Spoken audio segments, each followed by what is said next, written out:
Hello everyone, cervical cancer क्या है जानेंगे सब कुछ। आज इस वीडियो में मैं सर्वाइकल कैंसर के बारे में बताऊंगी। इस वीडियो में हम इसको बहुत आसान और सरल भाषा में समझेंगे, जिससे कि आप खुद को और अपने परिवार को सुरक्षित रख सकें और इस बीमारी के बारे में जान सकें, इसको जल्दी से जल्दी पहचान सकें और इसका बचाव कर सकें। क्योंकि सर्वाइकल कैंसर हमारे इंडिया में सेकंड मोस्ट कैंसर पाया जाता है। पहला है ब्रेस्ट कैंसर, जो फीमेल्स में सबसे ज़्यादा पाया जाता है। उसके बाद सेकंड है सर्वाइकल कैंसर, जो फीमेल्स में बहुत ज़्यादा देखने को मिलता है। तो इससे बचने के लिए हमें इसके बारे में सही जानकारी होना चाहिए। इसके लक्षण क्या होते हैं, कैसे पहचानते हैं, कैसे हम इसका बचाव कर सकते हैं, वो सारी चीज़ें आज हम इस वीडियो में जानेंगे कि सर्वाइकल कैंसर होता क्या है। ठीक है, देखिए ये क्या है, ये मेल्स का रिप्रोडक्टिव पार्ट। ठीक है, इसमें क्या होता है, ये जो यूट्रस, जिसको कि हम गर्भाशय या बच्चादानी बोलते हैं, इसका जो गर्दन वाला पार्ट होता है, जो नीचे वाला हिस्सा होता है, उसको हम सर्विक्स बोलते हैं। ठीक है, ये क्या करता है, ये बच्चादानी और जो योनि मतलब कि वेजाइना को जोड़ने का काम करता है। इसको हम सिंपल भाषा में कहें तो ये बच्चेदानी का मुंह है। ठीक है, जिस तरीके से हमारा मुंह है और ये गर्दन क्या है, सर्विक्स की तरह है हमारी। ठीक है, तो वही सेम चीज़ इसमें है, ये गर्भाशय है, इसकी गर्दन क्या है, सर्विक्स। तो इस सर्विक्स में अगर कैंसर होता है तो इसको हम क्या बोलते हैं, सर्वाइकल कैंसर। ठीक है, तो सर्वाइकल कैंसर क्या है, एक तरीके का कैंसर है जो कहाँ से स्टार्ट होता है, सर्विक्स से स्टार्ट होता है। सर्विक्स क्या है, यूट्रस का लोअर पार्ट, निचला हिस्सा जो यूट्रस है, गर्भाशय है, उसको हम सर्विक्स बोलते हैं। ठीक है, जो क्या करता है, दैट कनेक्ट टू वेजाइना, जो किससे जुड़ता है, वेजाइना से जोड़ता है। इन दोनों के बीच वाले पोर्शन को हम क्या कहते हैं, सर्विक्स। अब सर्वाइकल कैंसर होने के 99% चांसेस होते हैं HPV वायरस के कारण। HPV वायरस क्या है, ह्यूमन पैपिलोमा वायरस। ये सेक्सुअल कांटेक्ट के आने से स्प्रेड होता है, फैलता है। देखिए, it is typically occur due to infection with high risk type of human papilloma virus. ये ज़्यादातर HPV वायरस के कारण से ही होता है। अब होता क्यों है, क्योंकि क्या होता है, सेक्सुअली कांटेक्ट के थ्रू ये फैलता है। 80% लोगों में ये वायरस उनकी बॉडी पे कभी ना कभी एक्सपोजर होता है या कांटेक्ट में आता है, लेकिन सबको सर्वाइकल कैंसर होने के चांस नहीं होते हैं। देखिए, जिसकी बॉडी या जिसकी इम्यूनिटी पावर अच्छी होती है, वो वायरस को अपने आप ही अपनी बॉडी से बाहर निकाल देते हैं। ठीक है, हमारा जो इम्यून सिस्टम है वो उसको अटैक करके बाहर निकाल देता है। लेकिन अगर ये HPV वायरस बहुत लंबे समय तक, ठीक है, बॉडी में रहता है तो ये सर्वाइकल कैंसर कॉज करता है। सर्वाइकल कैंसर, ये यूट्रस है और इसकी जो नेक वाला पोर्शन है, निचला हिस्सा यहाँ पर, ठीक है, इस तरीके से ये दिखता है। अगर हम उसमें देखते हैं माइक्रोस्कोप में तो ये सर्विक्स वाला पार्ट है हमारा। ठीक है, यहाँ पे कैसे हो जाती है, कैंसरस सेल हो जाती हैं। कैंसर सेल्स क्या होती हैं, एक जगह ही बहुत एबनॉर्मल ग्रोथ होना शुरू हो जाती है, ट्यूमर की तरह वहाँ पर बन जाता है। ठीक है, अगर आपने अभी तक भी मेरे चैनल को सब्सक्राइब नहीं किया है तो मेरे चैनल को सब्सक्राइब करें। वर्षा नर्सिंग एकेडमी के नाम से मेरा चैनल है, उसको सब्सक्राइब करें, उस पर बेल आइकन को हिट करें, जिससे कि आपको नोटिफिकेशंस मिलते रहें नई नई वीडियोस के बारे में। अब इसके कारण क्या हैं, जैसे कि मैंने अभी आपको बताया, सबसे मोस्ट कारण इसका होता है HPV वायरस, या जिसको हम बोलते हैं HPV infection, human papilloma virus. उसके कारण से सबसे ज़्यादा सर्वाइकल कैंसर होने के चांसेस होते हैं। ठीक है, सेकंड है मल्टीपल सेक्सुअल पार्टनर्स। अगर कोई फीमेल्स है, उसके मल्टीपल सेक्सुअल पार्टनर्स हैं, तो उनको ज़्यादा रिस्क है सर्वाइकल कैंसर होने के। सेकंड एक चीज़ होती है कि जो फीमेल्स या गर्ल्स जल्दी एक्टिव हो जाती हैं, सेक्सुअल एक्टिविटी जल्दी करती हैं, मतलब कि 16 की एज में, या फिर जिनकी पीरियड्स शुरू हो जाते हैं उसके 1 साल के अंदर अंदर अगर वो सेक्सुअल कांटेक्ट के अंदर आती हैं, तो उनमें भी बहुत ज़्यादा चांसेस रहता है सर्वाइकल कैंसर होने का। ठीक है, फिर है हमारा वीकेंड इम्यूनिटी सिस्टम, मतलब कि जिसका इम्यून सिस्टम वीक होगा। ठीक है, अब इम्यून सिस्टम किसका वीक होता है जिनको बहुत क्रोनिक डिजीज़ होती हैं, जैसे कि HIV हुआ, ट्यूबरक्लोसिस हुआ, ठीक है। तो इसमें हमारी बॉडी की जो इम्यूनिटी होती है वो कमज़ोर हो जाती है, तो उससे और भी इन्फेक्शन होने के चांसेस रहते हैं। फिर है स्मोकिंग, ठीक है। हमारी जो लाइफस्टाइल होती है जैसे स्मोकिंग, अल्कोहल, है ना, मोटापा, एक्सरसाइज नहीं करना, ये एक तरीके के रिस्क फैक्टर हैं जिससे सर्वाइकल कैंसर होने के चांसेस होते हैं। नेक्स्ट है फैमिली हिस्ट्री, ठीक है, जेनेटिक जिसको हम बोलते हैं कि अगर हमारी किसी फैमिली में नानी, परदादी या किसी को भी फैमिली मेम्बर में किसी को भी सर्वाइकल कैंसर है तो उसमें बहुत ज़्यादा चांसेस रहते हैं कि सर्वाइकल कैंसर हो सकता है, ठीक है। तो ये सारे हमारे कारण हैं कि इन कारणों से सर्वाइकल कैंसर हो सकती है, ठीक है। तो ये सारे कारण हैं जिनके कारण से सर्वाइकल कैंसर होने के बहुत ज़्यादा चांसेस रहते हैं। एक चीज़ और रह गई है, सेक्सुअल ट्रांसमिटेड डिसीज़, ठीक है, जैसे गोनोरिया है, क्लेमाइडिया है, सिफिलिस है, इनके भी अगर STD प्रॉब्लम्स हैं, ठीक है, ये डिज़ीज़ है, तो इससे भी बहुत ज़्यादा चांसेस है सर्वाइकल कैंसर होने के। अब इसके हम लक्षण के बारे में बात करते हैं कि हमें क्या क्या लक्षण हमें देखने को मिल सकते हैं।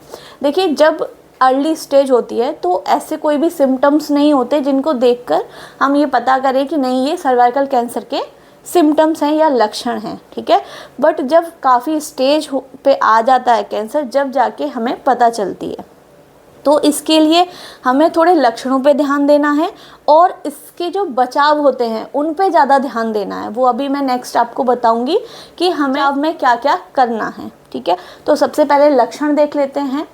सबसे पहले अनयूजुअल वेजाइनल ब्लीडिंग, मतलब वेजाइना से कभी भी ब्लीडिंग हो सकती है, सेक्स के बाद हो सकती है, आपके पीरियड्स आने के बीच में कभी भी ब्लीडिंग हो सकती है, मेनोपॉज होने के बाद आपको ब्लीडिंग हो सकती है, ठीक है।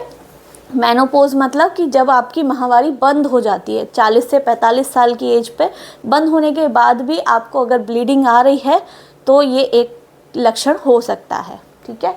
फिर है अनएक्सप्लेन्ड पेल्विक पेन, आपको पेल्विक वाले एरिया पे बहुत ज़्यादा पेन होगा, ठीक है। पेन हो सकता है आपको सेक्सुअल इंटरकोर्स करते समय, ठीक है। और वेजाइनल डिस्चार्ज मतलब कि बहुत ज़्यादा बदबूदार या ब्लड स्टेन आ सकते हैं आपको वेजाइना से। ये सारे लक्षण हैं जिनसे हम पता कर सकते हैं कि आपको सर्वाइकल कैंसर के चांसेस हो सकते हैं। और इससे आगे जो स्टेजेस होती है, अगर मान लो थोड़ी सी एडवांस हम सिम्टम्स देखें तो उसमें होता है आपको भूख नहीं लगेगी, है ना, आपको थकावट महसूस होगी, पूरे दिन चक्कर से आएंगे और आपके पैर दर्द हो सकते हैं, ठीक है, लेग में पेन हो सकता है, कॉन्स्टिपेशन रह सकता है, ठीक है, वेट लॉस होगा, पता ही नहीं है किस कारण से आपका वेट लॉस हो रहा है, वेट लॉस होगा, अनप्लीजेंट आपकी जो वेजाइना है वहाँ से बहुत ज़्यादा बदबूदार स्मेल आएगी। तो ये सारे लक्षण भी हमें देखने को मिल सकते हैं। ये तो सारे लक्षण हमने देख लिए कि भूख न लगना, वेट लॉस होना, पैरों में सूजन आना, पैरों में दर्द होना, पेल्विक पेन होना, ठीक है। और क्या है, आपका वेजाइनल डिस्चार्ज हो सकता है, रेक्टल ब्लीडिंग हो सकती है, स्टूल पास करते समय आपको पेन हो सकता है, क्लॉट्स आपको दिख सकते हैं, आपके जो मेंस्ट्रुअल पीरियड्स होते हैं उसमें आपको क्लॉट्स दिखाई दे सकते हैं। तो ये सारे लक्षण हैं जिससे कि हम पता कर सकते हैं कि आपको सर्वाइकल कैंसर हो सकता है। अगर आप मेडिकल, नर्सिंग या फार्मेसी के स्टूडेंट्स हैं और आप मेरी वीडियो देखते हैं, मेरी वीडियो देखना आपको पसंद है, तो हमारा गूगल प्ले स्टोर पर वर्षा नर्सिंग एकेडमी के नाम से ऐप है, उसको डाउनलोड करें। उस पर नए नए कोर्सेज़ हैं, ठीक है, मैथ 360 का कोर्सेज़ है, एनाटॉमी एंड फिजियोलॉजी का कोर्सेज़ है, आप उनको देखिए, आपको अगर पसंद आते हैं तो आप उनको परचेज़ कीजिए, आपको स्टडी में हेल्प मिलेगी। डायग्नोसिस कि हमें डायग्नोस कैसे करना है, पता कैसे करना है, कौन कौन सी ऐसी जांचें हैं जिससे हम पता कर सकते हैं कि सर्वाइकल कैंसर है या नहीं है। तो सबसे सिंपल टेस्ट होता है हमारा पैप स्मीयर, ठीक है। इसमें क्या होता है, इसमें सर्विक्स वाले एरिया को, ठीक है, ओपन किया जाता है, ये स्पेकुलम है, ठीक है, इससे ओपन करते हैं और ब्रश के थ्रू, ठीक है, यहाँ से सैंपल लिया जाता है सर्विक्स पे, सर्विक्स का जो पार्ट है ये वाला, ठीक है, यहाँ से सैंपल लिया जाता है और उसको माइक्रोस्कोप में चेक किया जाता है, ठीक है, उसमें कोई एबनॉर्मल सेल्स की ग्रोथ तो नहीं है, ठीक है। तो वो हमें प्री कैंसरस स्टेज पे पता चल जाती है कि हाँ, अगर उसमें कोई चेंजेस दिख रहे हैं तो वो सर्वाइकल कैंसर के हो सकते हैं, ठीक है। तो एक हो गया हमारा पैपिस्मियर, दूसरा है HPV टेस्ट, मतलब जो ह्यूमन पैपिलोमा वायरस है उसका टेस्ट करवा के हम देख सकते हैं कि वो वायरस बॉडी में है या नहीं है। कोल्पोस्कोपी कर सकते हैं। कोल्पोस्कोपी क्या है, जिसमें हम सर्विक्स को एग्जामिन करते हैं, ठीक है। स्पेकुलम के थ्रू हम इसको ओपन करके सर्विक्स वाले पार्ट को देखते हैं, ठीक है। ये कोल्पोस्कोप है, इसके द्वारा हम इसके सर्विक्स वाले पार्ट को देखते हैं कि इसमें कोई एबनॉर्मल चेंजेस तो नहीं है, ठीक है, कोई ग्रोथ तो नहीं है, ये सारी चीज़ें। और हम बायोप्सी ले सकते हैं। बायोप्सी किसकी, ये सर्विक्स है, सर्विक्स का कुछ पार्ट या कुछ टिश्यू हम लेते हैं, ठीक है, और उसको माइक्रोस्कोप में चेक करते हैं, डायग्नोस करते हैं। अगर उसमें कोई भी चेंजेस, एबनॉर्मल ग्रोथ हमें दिख रही है तो वो सर्वाइकल कैंसर के डायग्नोसिस के लिए होते हैं, मतलब उससे हम पता कर सकते हैं कि सर्वाइकल कैंसर है या नहीं। तो ये सारे डायग्नोसिस हैं जिससे कि हम पता कर सकते हैं, ठीक है। अब इसका ट्रीटमेंट क्या लेना है, देखिए ट्रीटमेंट आप अपने डॉक्टर्स के पास जाइए, कंसल्ट कीजिए, अपनी प्रॉब्लम्स बताइए, वो आपको डायग्नोस करेंगे, उसके बाद आपको वो ट्रीटमेंट देंगे। जो नॉर्मली कैंसर का ट्रीटमेंट होता है, जैसे कि सर्जरी, ठीक है, कहीं पे भी अगर एक ही पार्ट पर है तो उसको सर्जरी करके हम रिमूव कर सकते हैं। अगर वो और पार्ट्स में फैल गया है तो हम उसमें सर्जरी नहीं कर सकते। उसमें फिर हम आपको कीमोथेरेपी दे सकते हैं, रेडियोथेरेपी दे सकते हैं, ठीक है, या फिर हम उसको इम्यूनोथेरेपी, हम टारगेटेड थेरेपी देते हैं, ठीक है। कीमोथेरेपी में हम मेडिसिन्स, ड्रग्स के थ्रू उन कैंसर सेल्स को किल करने की कोशिश करते हैं। ऐसे ही सेम रेडियोथेरेपी में भी, रेडिएशन थेरेपी में भी हम रेडिएशंस के थ्रू उन कैंसर सेल्स को किल करते हैं।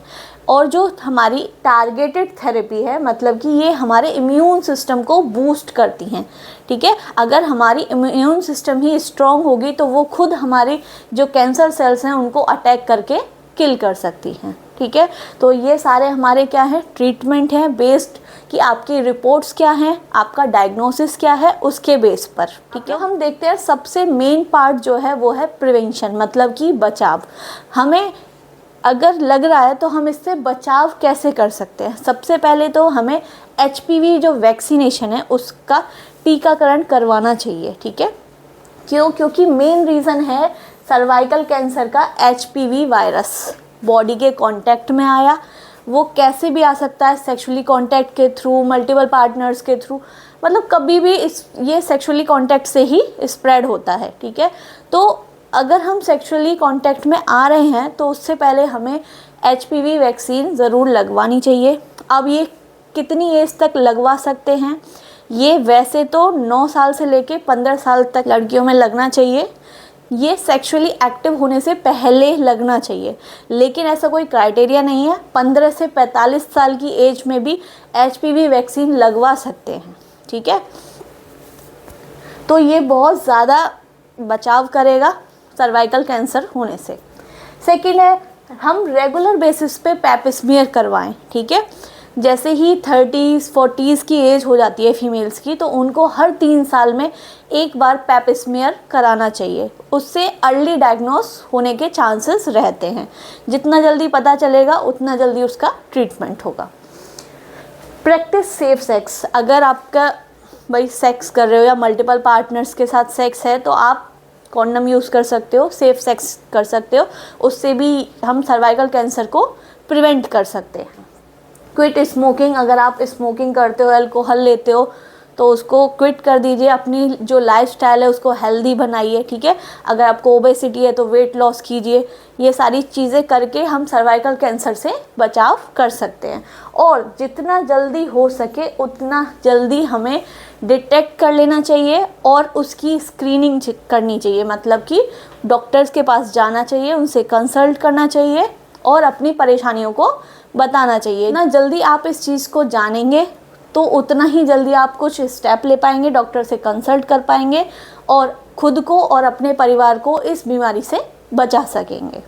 अगर आपको मेरी वीडियो अच्छी लगी हो तो वीडियो को लाइक करें, चैनल को सब्सक्राइब करें और ज़्यादा से ज़्यादा लोगों को शेयर करें, जिससे कि उनको इस बीमारी के बारे में सही जानकारी मिल सके और वो अपने परिवार को इस बीमारी से बचा सकें।